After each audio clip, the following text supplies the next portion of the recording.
we are 14 feet apart. Let's call it 15 feet. And I hit a ball at you that's 25 miles an hour. But if you take a sport like baseball, you got 60 feet 6 inches of reaction time. So that's 4 times the reaction space that we have for pickleball. Now you times that 25 miles an hour by 4, you're at the equivalent of 100 mile an hour. That is a great analysis.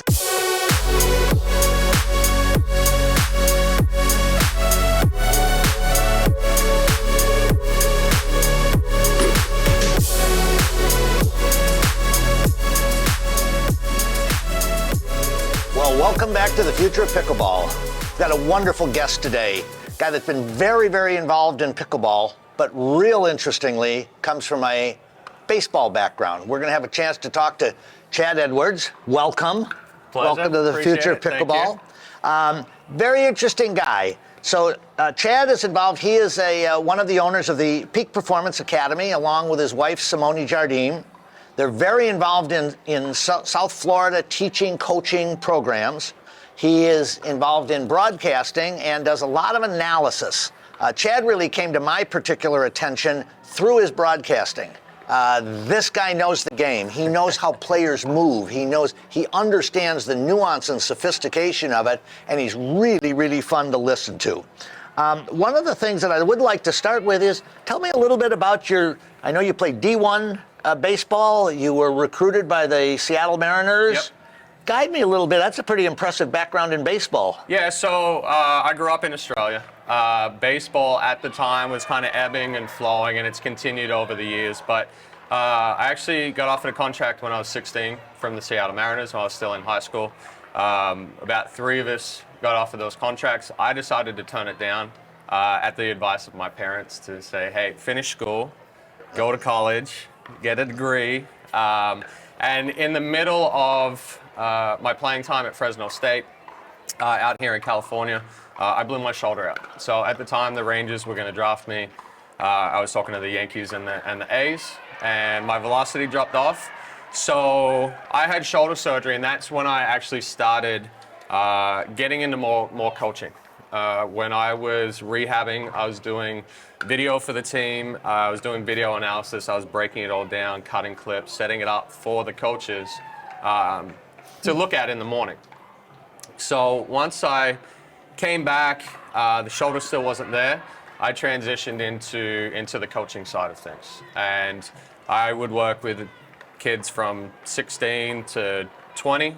Coached Division I baseball for a couple of years, and we moved around. I ran a baseball academy, and then in 2015, we were introduced to pickleball. And then we switched from the coaching side of baseball to the coaching side of pickleball. Very cool, and I'm going to want to come back to that a little bit, but before I come back to your introduction into pickleball, I would like to talk a little bit about what you do and Simone with the Peak Pickleball Academy. Yeah, so we started, in 2016, after the first US Open in Naples. We were in Michigan, it was 5 degrees, and we decided, hey, let's go down to Naples, play in this tournament.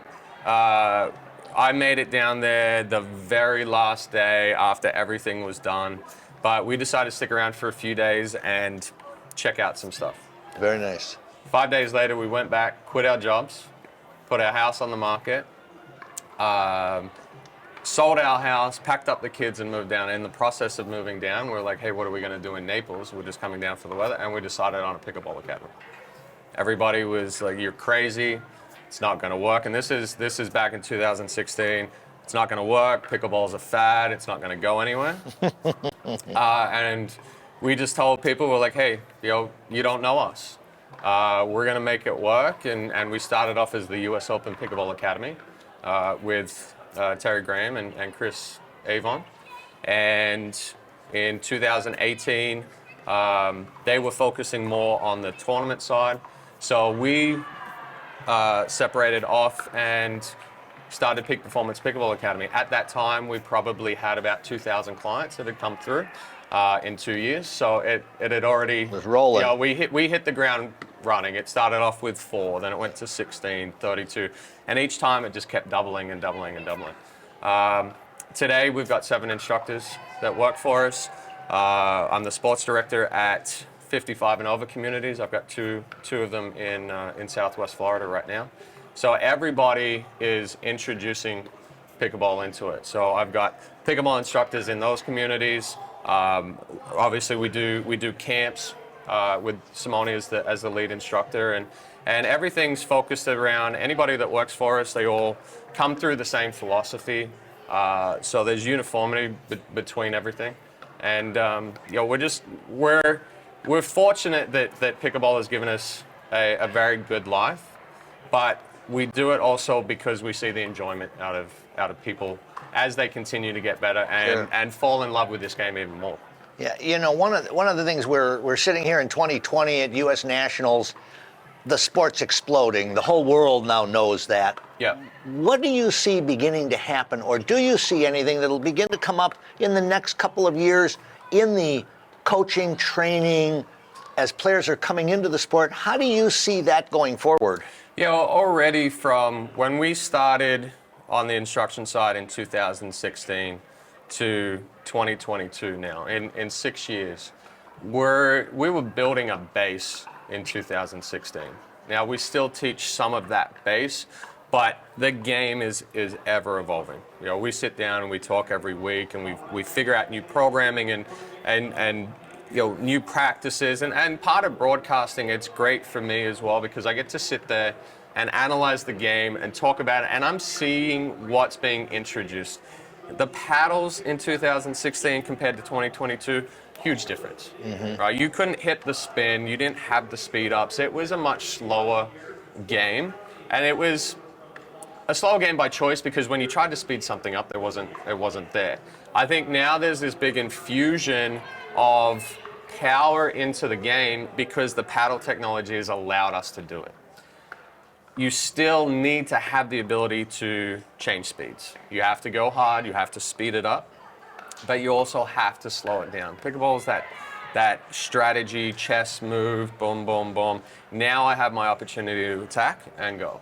So I think we're going to continue seeing a faster paced pickleball as we keep growing. And like I said, we're still in even though the sport's been around for so long, we're still somewhat in the infancy stage of the growth. And we're seeing an influx day after day. You can't beat a facility like this. It's to think of where this sport has come in such a short time as far as capturing the attention of everybody.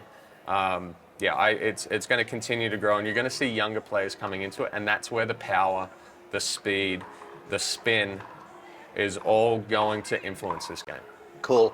What I think this is a beautiful time to segue into an important question that I've got for you. From having the extensive baseball background that you do and evolving into coaching and training in that, are there similarities or comparisons between the athletes or the skill sets? What do you find that way? Yeah, the overall athleticism is a huge part of it now, especially with the speed coming into it. But so a transition for me from baseball to pickleball was reaction speed, anticipation, reading somebody's body, reading their paddle, reading the angle that they're going to a ball. It's similar to as a baseball hitter, trying to pick up rotation on a ball, trying to pick up finger movement, finger placement on a ball. So what a lot of amateur players don't recognize is the pros are 2 shots ahead.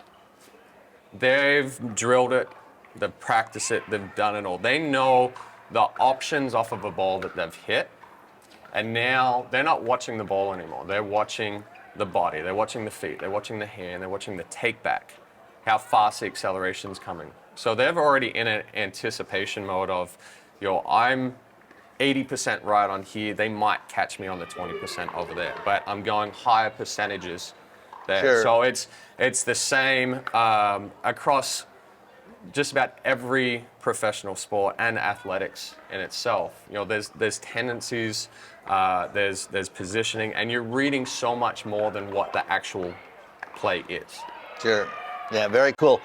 Yeah, one of the things that I've enjoyed asking a lot of the high-profile instructors, coaches, trainers that I do on this show, what would you be looking for in the next young man or woman that was coming in? Is there a body type? Is there a physique? Is there a secret sauce for pickleball? Height plays a big advantage in pickleball, whether it's male or female. But overall, just that raw athleticism. When you take Annalie Waters, for example, she has been playing for, I think the first time I saw her play was 2017, 18, maybe 4 or 5 years. Played against her, and even at 12, 13, it was like, okay, she's an athlete. Yeah. And then once you have that athleticism in there, then it's developing it. And she trains extremely hard. She is on top of her game. She's got a full team behind her now, and that's where pickleball is transitioning. So I think the next, as this infusion of younger players come into it, you see a common trend as far as physique, body type, athleticism. So pickleball has the ability of, you can transition over from one sport to another. Obviously, tennis players have more of an advantage because they've already got the stroke technique down. They've got the consistency. They're already looking for something similar to pickleball. So I think a lot of the younger players coming over from tennis are going to make an impact. But I also think as we continue to grow and the junior programs and stuff can continue to grow, you're going to see more kids picking up pickleball, where it used to be they'd pick up tennis. Now it's kind of like, hey, I'm gonna take up pickleball, and we're seeing it a little bit already now. Yeah, it's interesting. There's a real youth wave that we're trying to set up with AAU that's been very involved in all the other youth sports and trying to find a way to get kids to understand the opportunity and the fun that there is to have in this game. Something that I like talking to people, particularly from the broadcast booth, is you guys have seen there's been a tremendous evolution in the quality of production that's happened in a short term. When you look at what's happening, do you see anything new or different coming that we haven't seen yet, or do you hear about any strategies that way? Yeah, so a production company like Boxcar that's doing it here at Nationals, it seems like every tournament that I do commentary with them, they're introducing a new camera angle. They're almost dialed in on their replays, so that is a big part of it. The replays, the challenges, having cameras down the baseline and down the sideline to catch all of that. I think something that's potentially, and people have talked about it for a long time. The video replay for the challenge has helped, but something similar to tennis with the automated out calls. Is it able to do it in pickleball? That question always comes. Well, the pickleball doesn't compress as much as a tennis ball, so you can see that mark on Eagle Eye, Hawkeye. I think that's the next progression. A few tournaments have tried line judges, and it's difficult because you get obstructed views on such a small court. So there's going to be a lot more coming in from the production side of it, as far as they're still tweaking and figuring out what the best camera angle is, what the best view is.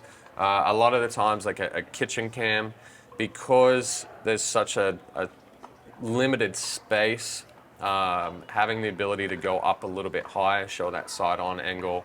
Obviously, the preferred view for most viewers is from the baseline. You can see the whole court, but it's still just trying to figure out which angles work best and what overall is best for the viewer. I was talking to Kyle from Boxcar, and he's like, hey, I got something really cool that's coming into it. I can't tell you yet. We're like, just give us a little bit. And he's like, no. I'll tell you once it's revealed. Yes. So, the production side of it is going, and a lot of people are kind of like, well, why can't we just keep it on YouTube? Why do you go to ESPN Plus, or why do you go to CBS Sports? And yes, it it kind of sucks for the viewer that they're not getting full access. But the way to get it into mainstream, whether it's ESPN, ESPN2, is you've got to go through those smaller channels first. And once they see the growth and they see the viewership, then they're going to slide it over. And now, are you seeing from Boxcar and what your involvement with broadcasting, are you seeing the growth that's necessary in pickleball to continue escalating its position in ESPN?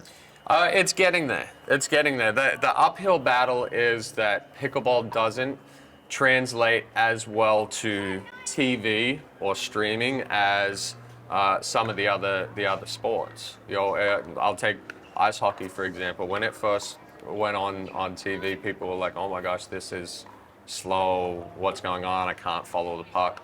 But then you go and watch it in live, and it's like, oh my gosh, this is so much faster. Certainly. And that's kind of an uphill battle for pickleball, is that it is so much faster live than what it looks like there. So it's finding the angles that are going to portray just how fast the game is and how difficult the game is. A lot of people will scroll through and they'll watch it and they're like, oh, I couldn't beat those guys. Yeah, we like that. Yeah, it's like you see that ball come in, they're like, oh, they're not hitting it hard. Yeah. But I think I made a reference the other night here. So let's say you and I are up at the kitchen line. We are 14 feet apart. Let's call it 15 feet. And I hit a ball at you that's 25 miles an hour. Okay, 25 miles an hour is not that much. But if you take a sport like baseball, where you got 60 feet, 6 inches of reaction time, so that's 4 times the reaction space that we have for pickleball. Now you times that 25 miles an hour by 4, you're at the equivalent of 100 mile an hour fastball. That is a great analysis. So reaction time is, even though the ball is coming off slower, reaction time is very similar. Yeah. So, and that's what a lot of people don't realize. That's one of the best examples I've ever heard of getting somebody to understand what that quickness is. Yeah. Because yeah. I'm not a pro, but boy, I've sure had balls coming. And it's split second, and, Right. and sometimes those balls are coming faster than that. Yeah. Yeah. But let's say with baseball, you got a pitcher throwing it at you, and he's got a consistent arm slide. Right, so I know when he's going through his motion, I'm looking here, and what I do is, as he's about to throw, I've got my focus point, I slide there, and I pick up a positioning. With pickleball, it could be here, it could be here, it could be at your shoelaces, it could be anything. So all of a sudden, the ball's picked up from the shoelaces, and it's coming up. Yeah. You've got that split reaction time. Yeah. That's why you get the big bucks, buddy, because that's a terrific analysis. Have you or are you doing any training or coaching or mentoring with any of the pro players yourself yet? I have a couple of pros that have approached me about, whether it's at a tournament or whether it's outside, about doing some coaching, just from what I see, the analysis that I see, and I have the best view in the house most of the time. Certainly. And I get the opportunity to see the whole court and see tendencies and positioning and sometimes deficiencies in a player. So right now I've got a couple of guys and girls that I'll discuss things with in the middle of a tournament and go through it, and hopefully as we progress, we'll be in a position where these players can kind of have coaches more, similar to tennis or anything where they've got their private coaches. Right now, it's a lot of the pros are practicing and drilling with each other, and then it's kind of like, hey, I see this, and then all of a sudden you go to a tournament and you're playing against that person that you've done. Yeah. You already know the tendencies, you know all that. So that's difficult to do. So now, where this is really the perfect segue, where we're talking about the game, the expansion of the game, the future of the game.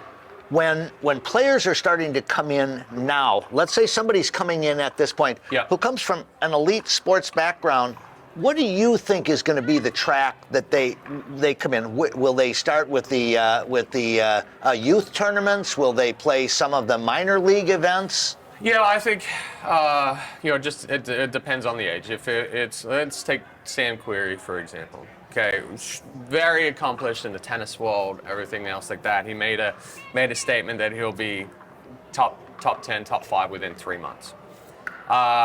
Do I think he's going to be able to do that? Maybe. Do I think that eventually he will be able to? Yes. But there's a big transition as far as movement and changing up stroke length and patterns from tennis. A lot of people will say, oh, well, they're just pickleball players. I'm a tennis player. Yeah. There's a learning curve, Yeah. and there's so much more that goes into pickleball than what actually looks for. So I think as the game continues to grow, as we get that influx in, you'll see more and more private coaching, and if it's a junior, if the ability is there for larger junior tournaments, then they're going to go through that junior program. We're seeing some with Next Gen with APP. And the PPA was doing some stuff with the juniors as well. And I think that's where the younger pros that we're seeing now, that were starting in those junior stuff, and then also playing against the adults. I mean, we had Leo Chung out here, who was 11 years old, won 19 plus singles yesterday. Isn't that amazing? And I've seen Leo out on the courts since he was 8, because my son's around the same age, and he's locked in. He's going through and everything. My son gets out and hits every day, but he doesn't have the full drive yet.